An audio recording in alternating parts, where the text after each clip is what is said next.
نحمدہ و نصلی و نسلم علی رسولہ الکریم اما بعد۔ محترم سامعین و سامعات، ملک پاکستان میں نبی علیہ السلام کی عزت، ان کی حرمت کے دفاع کے حوالے سے 295 کا قانون موجود ہے۔ گزشتہ سبق میں اس قانون کے پس منظر پر، اس قانون کی تشریح پر آپ کے سامنے بات ہو چکی، اور اسی طرح اس قانون پر ہونے والے اعتراضات میں سے پہلا اعتراض کہ گستاخ رسول کی سزا موت، یہ قرآن و سنت سے ثابت نہیں ہے۔ اس اعتراض کے جواب میں قرآن مجید کی آیات بھی پیش کی گئیں اور نبی علیہ السلام کی احادیث میں سے کچھ احادیث بھی پیش کی گئیں، جس سے یہ بات بالکل واضح ہو گئی کہ گستاخ رسول کی سزا موت ہے اور یہ قرآن و سنت سے ثابت ہے۔ ان روایات کے علاوہ بھی بہت سی روایات موجود ہیں جن میں گستاخ رسول کو موت کی سزا دی گئی ہے۔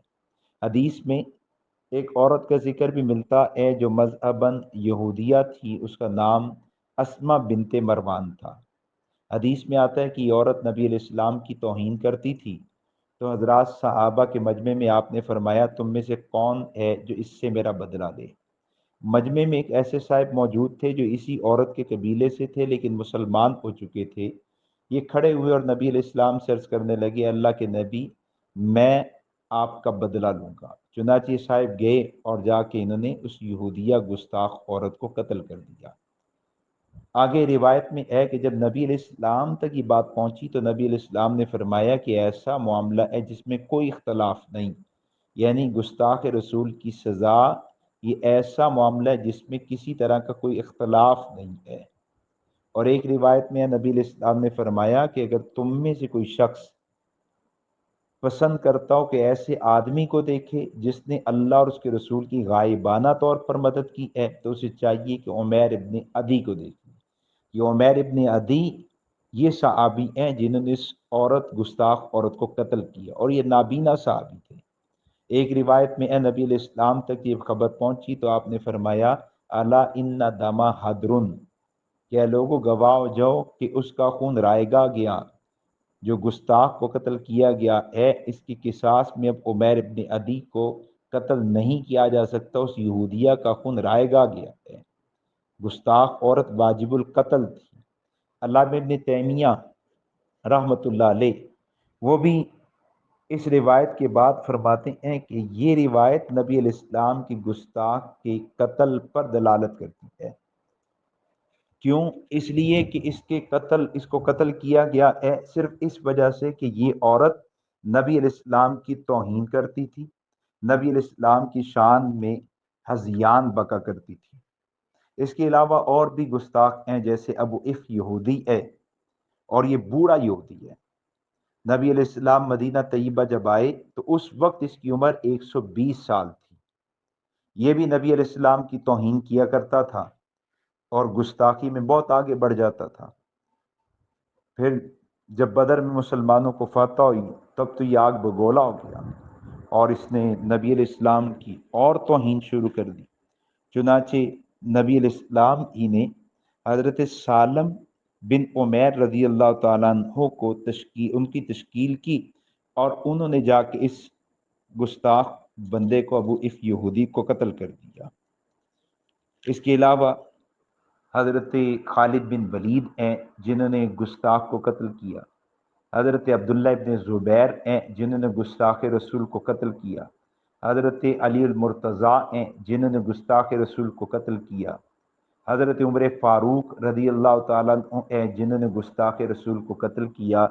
تقریباً 17 واقعات تو میرے علم میں ہے کہ حضرات صحابہ نے گستاخان پیغمبر کو قتل کیا ہے۔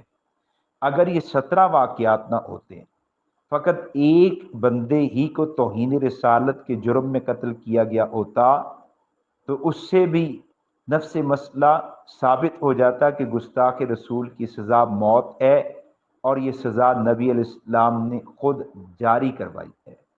اور قابل احترام سامعین و سامعات، یہ توہین رسالت بھی اتنا بڑا جرم ہے کہ اگر کوئی شخص نبی کے مقابلے میں تلوار پکڑ کر میدان میں آئے تو یہ آدمی بھی کافر ہے، اس کی سزا بھی سخت ہے۔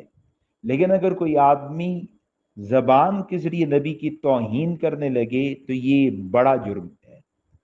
نبی کے مقابلے میں آنا، مقاتلہ کرنا، یہ بھی جرم ہے، کفر ہے، لیکن توہین رسالت یہ نبی کے مقابلے میں آ کے لڑنے سے بڑا جرم ہے۔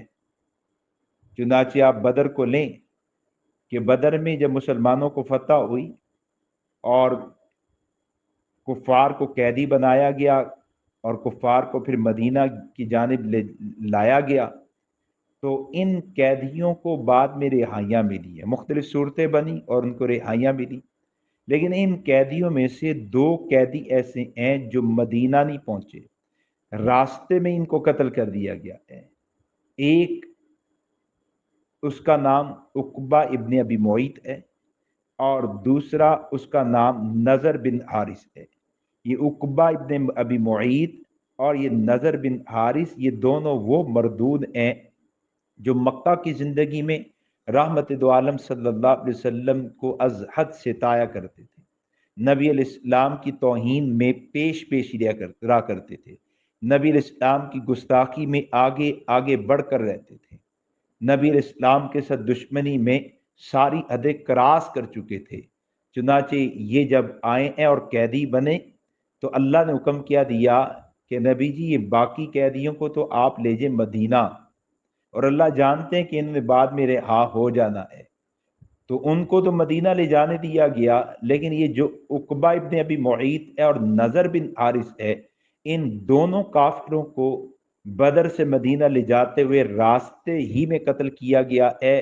وجہ کیا ہے کہ یہ گستاخ رسول ہیں، توہین رسالت کرنے والا مجرم، اس کو مدینہ میں داخل نہیں ہونے دیا گیا، توہین رسالت کرنے والے مجرم کو باقیوں قیدیوں سے جدا کر دیا گیا۔